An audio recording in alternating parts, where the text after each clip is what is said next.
Hello and welcome into another episode of Locked On Wolves. ESPN's NBA offseason survey is in, and while there is some Anthony Edwards love, especially for future Ant, I'll explain what I mean by that. There's still not enough Timberwolves love. I'll explain why it's a bit off over at ESPN. Next.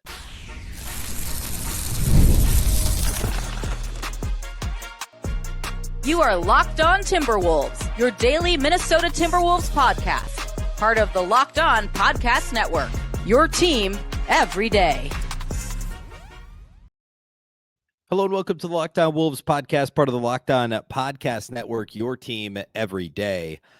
My name is Ben Beecken. I'm the host of Locked On Wolves. Today's episode is brought to you by FanDuel. Right now, new customers can bet just $5, and if your bet wins, you'll get $300 in bonus bets to use across the app. Download the FanDuel app today. Happy Tuesday, everybody. Today on the show, a bit more of a different take on the season preview, or I should say on previewing the season overall. ESPN had some future, future offseason type things, combination offseason / looking ahead, 5-year outlook predictions. And I did a show last week on how ESPN was snubbing the Wolves in their season predictions. And this was a bit of a mixed bag. I want to talk about some of the good things said about Ant, but I still think he's being sold a bit short here in this ESPN survey. And I'll explain what I mean by that. Some of the season predictions as well. We'll do that. We'll talk a little bit Western Conference later too. Fred VanVleet with a devastating injury that was announced by the team, or I guess initially by Shams Charania on X on Monday. And we'll talk about the potential impact that has on the Western Conference outlook. So a lot to get to today. We're only 1 week away now from Media Day. 1 week from today is Timberwolves Media Day, believe it or not. And there's some teams having their Media Days, I think even starting today throughout this week, depending on how early they play preseason games. So it's time. We're here. A big thank you off the top for making Locked On Wolves your first listen every single day. Of course, this show is free and available everywhere. That includes YouTube as well as all of your favorite audio platforms, wherever you like to listen to podcasts. You can find Locked On Wolves. You can also watch on the Locked On Sports Minnesota app on Roku and Amazon Fire TV. All right. So we've been talking ESPN previews as they come out. There's a variety of these different survey type things. This article came out on Monday called NBA Offseason Survey. Best, worst summer deals, LeBron's future finals picks is the headline. This is Tim Bontemps that wrote it.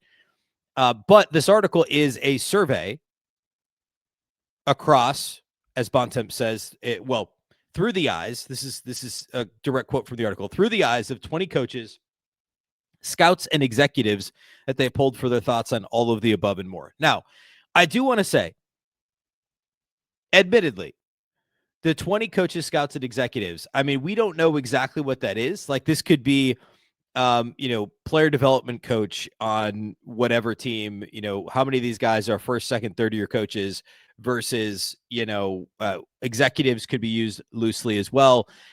So who knows? I don't think it's like, Tim Conley's not filling the survey out.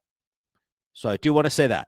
However, these are people in the industry that work for teams, according to Bontemps, who filled out the survey. So some of this is pretty standard stuff that may not be surprising. Like, there's some stuff I'm not going to focus a lot on, like, actually the offseason move stuff. There's no Timberwolves relevance there, right? Nobody's listing the Wolves as teams that had the best offseason, teams that had the worst offseason. It just kind of did a good, they were fine. We'll talk a little bit about that later, because I do think in light of the conversation we had yesterday on the show about the Timberwolves odds being far too low to win the title this year, I think this gives some interesting context, because a lot of the teams I talked about and I felt like were being oversold, or in some cases even undersold, are mentioned here. So I do want to get to that a little bit later, but I want to hit the Wolves stuff first here. And the very first question of the survey is, who will be the MVP this season? Interestingly, only 7 of the 20 voters picked Nikola Jokic, and only 5 of them picked Shai Gilgeous-Alexander. Now, I think a lot of this is voter fatigue, or an assumption that there will be voter fatigue, because the very next question in the survey is, who is the best player right now? And 19 of the 20 said Nikola Jokic. Nobody said SGA. One person said Luka Doncic, which I think is a wild thing to say, given the last, I guess really just a year or 2 years ago, he brought the Mavs to the finals. But I think saying Luka is better than either Jokic or SGA is a really tough thing to argue right now. Could he be the best player in the league this year? Yes. He's one of maybe 5 guys who could take that title. And I would put Ant in that same category as somebody. He's certainly not the best player, but Could he be? Yeah. Ant could go nuclear and be the best player in the league this year. He's in that conversation. Right now, it is either Jokic or SGA, and I don't know how you really argue it's anybody else. Obviously, SGA won the MVP this last year. Jokic has won 3. So 12 of the 20 voters saying one of those two guys is not surprising. I'm a little surprised it wasn't more. Like, I was expecting to have at least a dozen voters that would have said SGA. So the fact that Jokic got 7 votes and SGA got 5 is pretty surprising.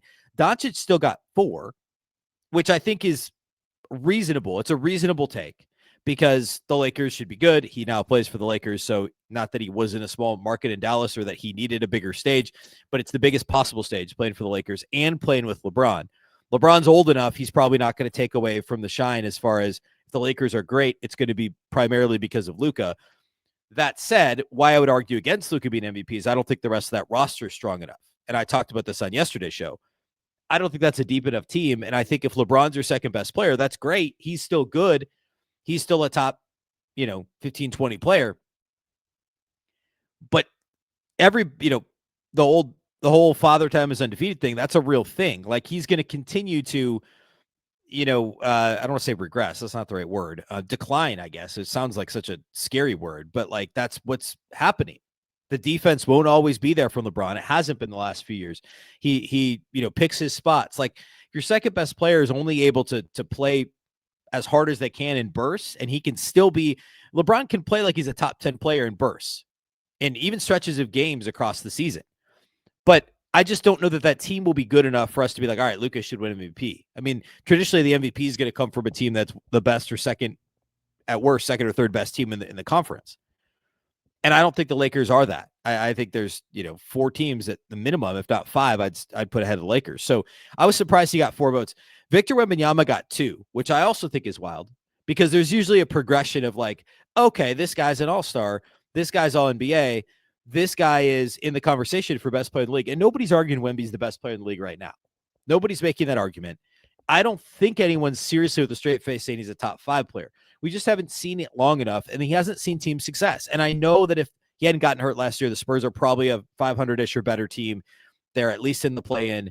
And, Wemby, like, it's horrible that he had to bow out shortly after the All-Star break because of the injury. But, I just think it's tough to argue he's going to be MVP this year. Obviously, it's a bit of going out on a limb, but there it is. I don't know. We'll talk more about Wemby a little bit later, given some of the other survey questions. Giannis got 1 vote, which I get because if the Bucks are good, it's only because of Giannis, and he's obviously done it before. And then Ant got the other vote. He also got a single vote for MVP, which that feels about right to me. I was expecting him to get at least a vote out of 20 because, as I said earlier, Ant's a top, undisputedly. He's obviously a top 10 player. He's been All-NBA second team the last 2 years and has been the first guy out on first team. So for him to make a slight jump to NBA for All-NBA first team is that should be the expectation this year.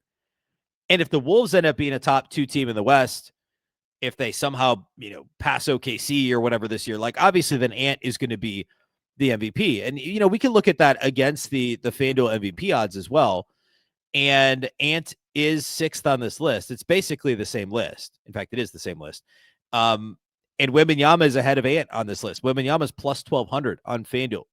So bet 100 to win $1,200. Ant is plus 2,500, which again, like if I was just picking straight up, like this survey is asking who's going to win the MVP, I'm picking Jokic or SGA. That's it. But if you want to include the odds, SGA, I should say, is plus 150. He's the favorite on FanDuel because I think there's an assumption that we don't want to give Jokic another MVP. But at the same time, SGA would be winning back-to-back MVPs. And I don't know. Like, it's interesting. So Jokic at plus 350 is not bad. Ant at plus 2,500 feels like great odds. Is he likely to win the MVP? No, of course not. That's why he's plus 2,500. But there's a world in which the Wolves are a top 2 team in the West. If they're nipping at OKC's heels, and there's an argument that like, hey, well, Jalen Williams and Chet Holmgren and the rest of this Thunder roster is as good or is better than the rest of the Timberwolves roster, and like Ant for MVP is not an insane thing to have a discussion about. So he gets a vote on this survey, and he's plus 2,500 on FanDuel, which I think is pretty interesting. And then again, the best player right now, Jokic gets 19 votes and Luka only gets 1, and nobody else gets a single vote. I would agree with that, except for the Doncic part. I would go Jokic is the best player, SGA is number 2. We just talked about this with the Locked On NBA Top 100 just a couple weeks ago. And then I would go Luka 3. I think that makes a lot of sense. And obviously this whole thing gets thrown off with no Jason Tatum and no Tyrese Halliburton to lose 2 top, 12, 15 players. And obviously in Tatum's case, he was a top 5 player. For all these surveys and these questions and these rankings is tough, but that's the reality of it. And actually Tatum will come up a little bit later. So I want to talk about some of the future stuff. Like there's who's the best player in 2030 and all that. Interesting.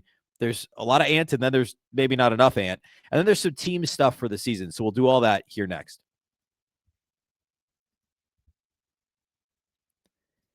Today's episode of Locked On Wolves is brought to us by our friends at Monarch Money. Most people can't name all their financial accounts or even what they're worth, whether it's 401ks, properties, or investments. And when you don't have the full picture, you can end up leaving money on the table. And that's why there's Monarch Money. It's an all-in-one personal finance tool that brings your entire financial life together in one clean, easy-to-use interface on your laptop or your phone. Monarch is built for people with busy lives. If you've been putting off your organizing your finances, Monarch is for you. Monarch does the heavy lifting for you. You can link all your accounts in minutes, see clear data visuals, get smart categorization of your spending, and finally feel in control of your money without ever touching a spreadsheet, which is, of course, the most intimidating and difficult thing. It'll do it all for you. You don't have to worry about building your own Excel doc or whatever. Simply put, don't let financial opportunity slip through the cracks. Use the code LOCKEDONNBA at monarchmoney.com in your browser for half off your first year. That's 50% off your first year at monarchmoney.com with the code LOCKEDONNBA.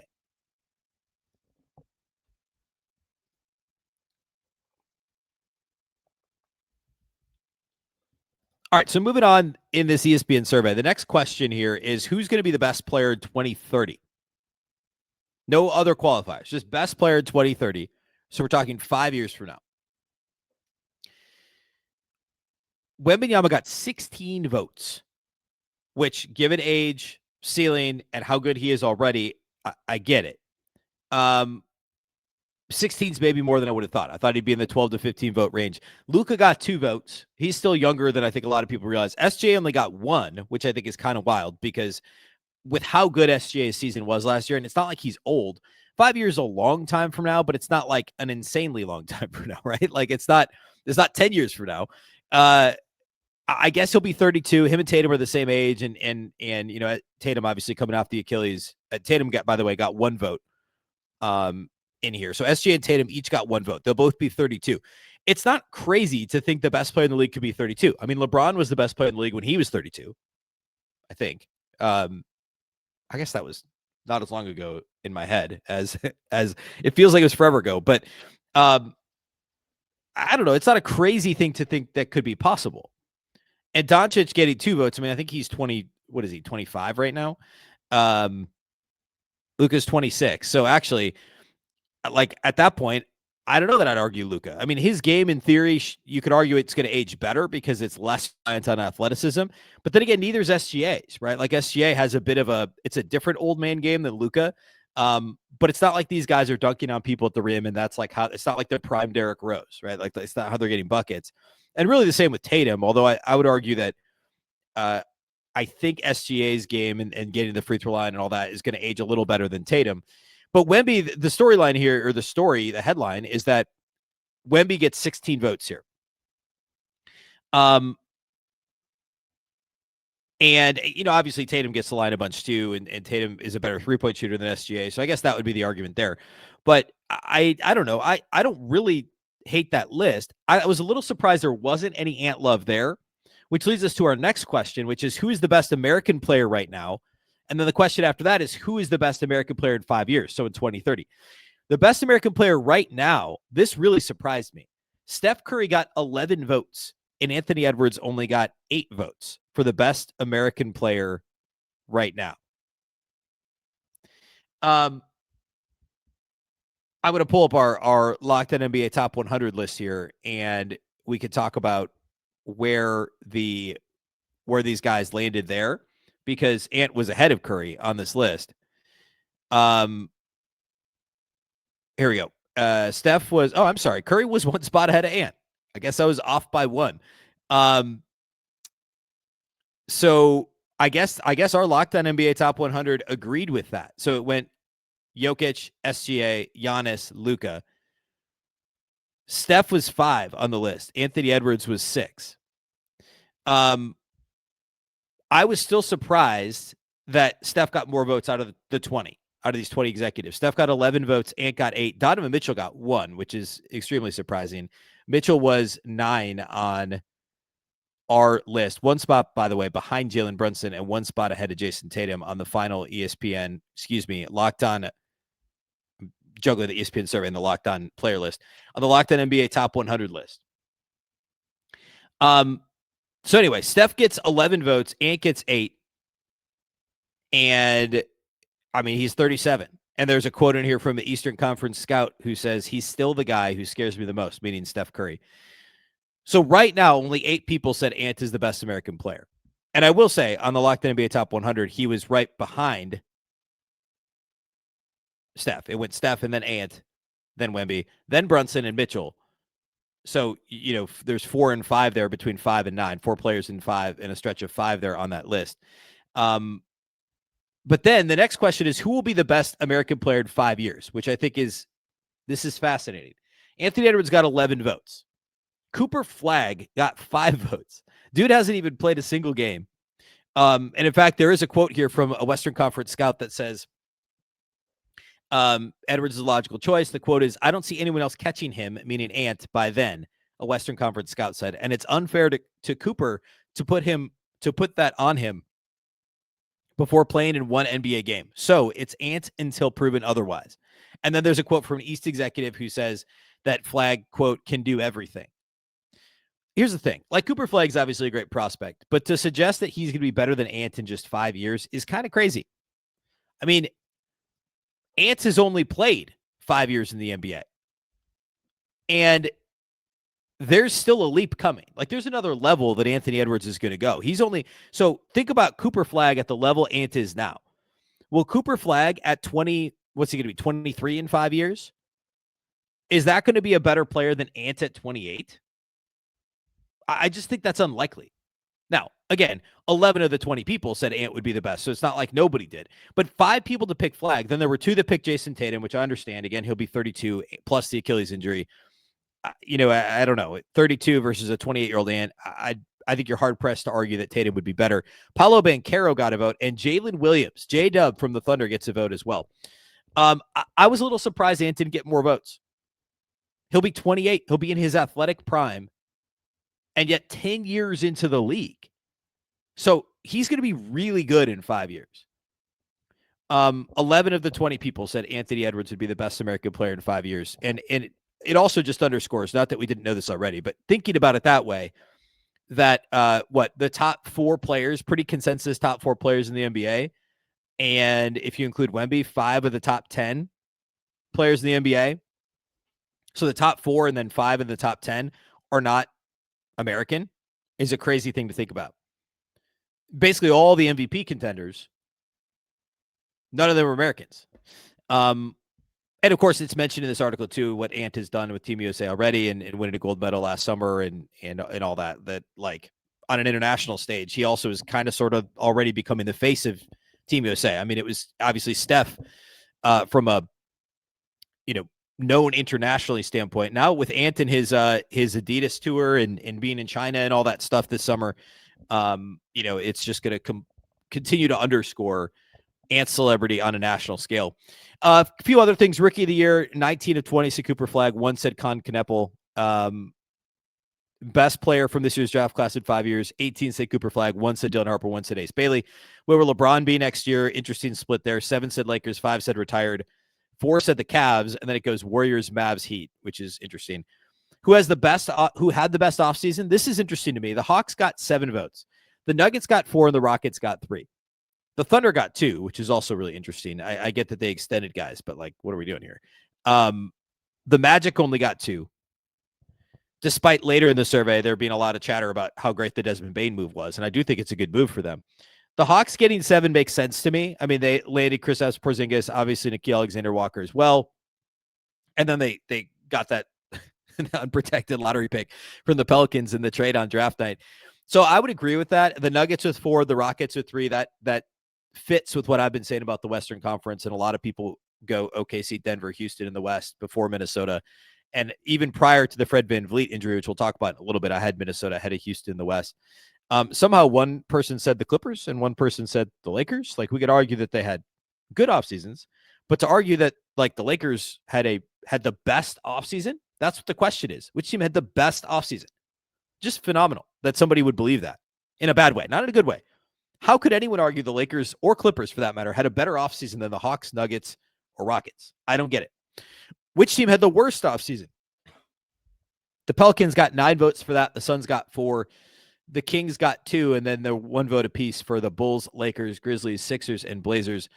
I get that one.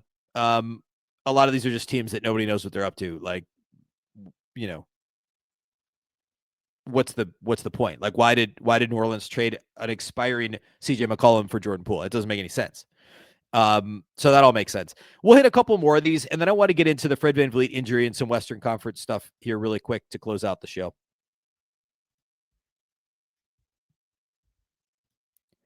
Today's episode of Locked On Wolves is brought to us by our title sponsors at FanDuel. The NFL season is here, and FanDuel is making sure that you are ready for kickoff with a can't-miss offer. Right now, new customers can bet just $5, and if your bet wins, you get $300 in bonus bets to use across the app. There's a ton of, as always, fun games coming up this weekend. The Thursday night game is Seahawks at Cardinals, which I think is a sneaky fun game. And Arizona is favored by 1.5 on Thursday night. I kind of like... I don't mind taking, I would lean Seahawks money line in this one, actually. I think the Seahawks win this game. I think it'll be close.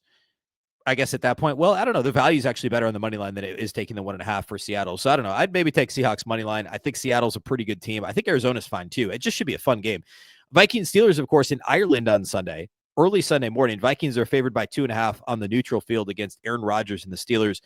I don't mind. I would go Vikings and lay the points, lay the 2.5 on Minnesota. Of course, we also talked about FanDuel odds earlier in the show, all kinds of MVP odds and futures for the NBA. Now's the time of year to look at that as well. If you're ready to play, download the FanDuel app right now by visiting FanDuel.com to get started. That's FanDuel.com to place your first $5 bet.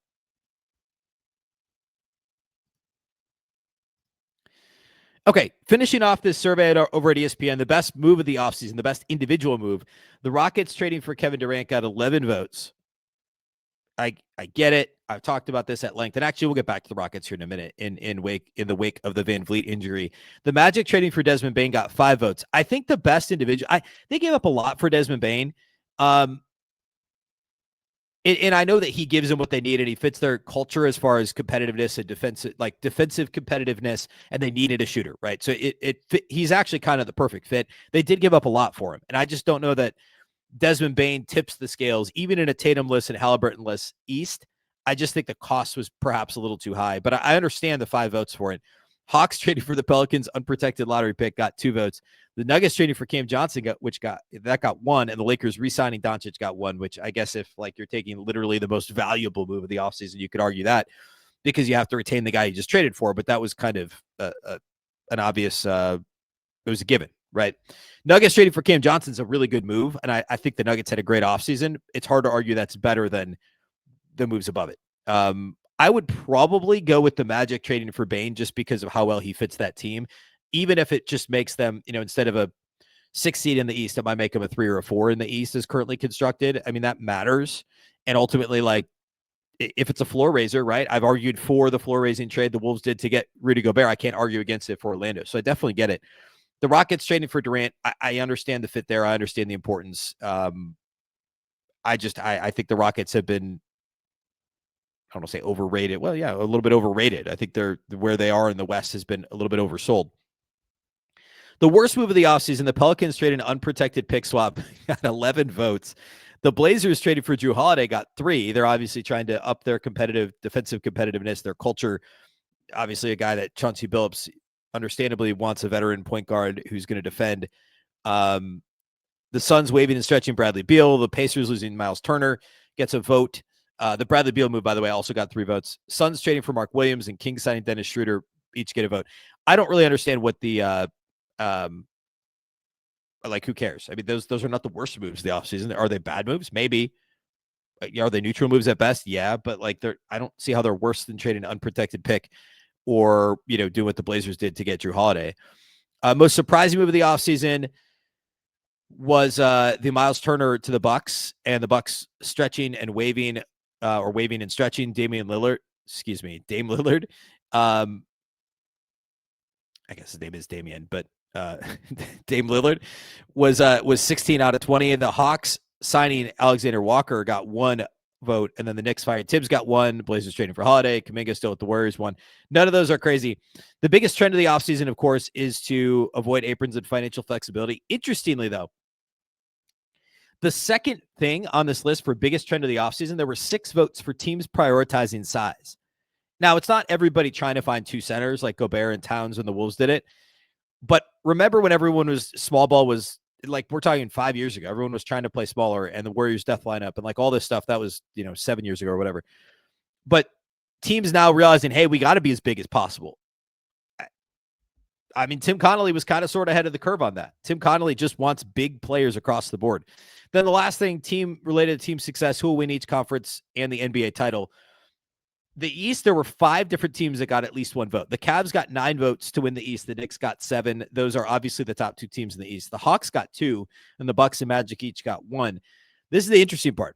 The West, the Thunder got 18 votes. The Nuggets got 2. And then for the NBA title, exact same. 18 votes for the Thunder, 2 for the Nuggets. Not a single voter believed a team from the East would win the finals. Everyone believing the Thunder and Nuggets are head and shoulders above every team in the Eastern Conference. And I get that.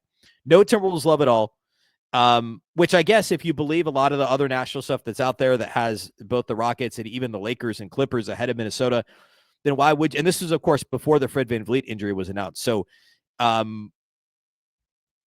there's obviously not a lot of belief that the Timberwolves are going to win the finals. And I guess presented this way, again, with no odds, like I talked about this yesterday in terms of the actual odds for Minnesota to win the finals, which I think it was plus 2,200, if I remember right, or plus 2,500, something like that. That's one thing, right? Because that's good value on your bet. But if you're just asking me straight up who wins the finals, of course, I'm also going to say OKC. They're the most likely team to win the finals. I know it's tough to repeat, but OKC was really good last year, a lot better than everybody else. If you're looking at the actual betting odds, then betting on Minnesota, which I'm pulling that up right now, which actually this is relevant to what I wanted to hit next. It's just how the odds have shifted. Minnesota's now plus 2,000. So that's actually, their odds have improved. They're still 9th, but they've improved a little bit since the Fred VanVleet injury, which leads me to my last thing I want to talk about. And perhaps we'll get into this a bit more tomorrow. We have a little bit more time. But Houston is plus 1,600. I didn't see exactly I can't remember exactly how far they moved. I should have checked what I talked about on the show yesterday in terms of their actual odds. But right now it goes Thunder, Cavs, Nuggets. Then Knicks, Lakers, Rockets at plus 1,600 to win the title. And the Clippers and Magic are still inexplicably ahead of Minnesota at plus 1,800. Although, again, Minnesota's odds did get a little shorter following the VanVleet injury. He, of course, if you missed it, tore his ACL and is out for likely the entire season, certainly most of it. And which is crazy that now we're talking about, like, there's even a sliver of possibility that somebody could come back in, 9 months from an ACL. Seems pretty unlikely, especially at his age. And why would you risk it? But that hurts Houston. This is a team that depth was supposed to be a strength. It's not like they have a ton of point guard depth. Guys that you could trust in a team that wants to win the finals, that believes they can win the finals this year. So I think that is it just further, like I have been saying all along, for the record, I've had Minnesota ahead of Houston in the West. I've said it's OKC, Denver, Minnesota, Houston. And this just further cements that. And I would still put Houston ahead of the Lakers and Clippers, but I'm sure there's some people that would be shifting that around as well. I just think the Lakers and Clippers, as I talked about extensively on Monday's show, are still being oversold. But the VanVleet injury obviously is a big deal in the Western Conference, and in a conference that's going to be so, like, if you put the Thunder up here and you just figure it's some, this jumble of, in some order, Denver, Minnesota, Houston, and both LA teams, and like a Dallas or a Golden State right on the outside looking in. That matters. Like, every little bit matters, and VanVleet's a good player. And obviously he gets hurt and misses games quite a bit anyway, but he's going to miss basically likely the whole season now. So that's going to matter in terms of where things shake out in the West. All right. So I got today. Of course, I'll be back tomorrow daily, Monday through Friday. Right now, we're just 1 week away from media day next Tuesday. And then preseason starts the following week after that. We're 2 weeks away from actual real live preseason action. So a lot to look forward to here on the show. A big thank you for making Locked On Wolves your first listen every single day. Of course, this show is free and available everywhere. That includes YouTube, as well as all of your favorite audio platforms. Wherever you like to listen to podcasts, you can find Locked On Wolves. You can also watch on the Locked On Sports Minnesota app on both Roku and Amazon Fire TV. Of course, the Locked On podcast is part of the Locked On Podcast Network. Remember, the Locked On Network is your local experts on all the biggest stories. Once again, I'm Ben Beecken. This is the Locked On Wolves podcast, and we'll catch you next time.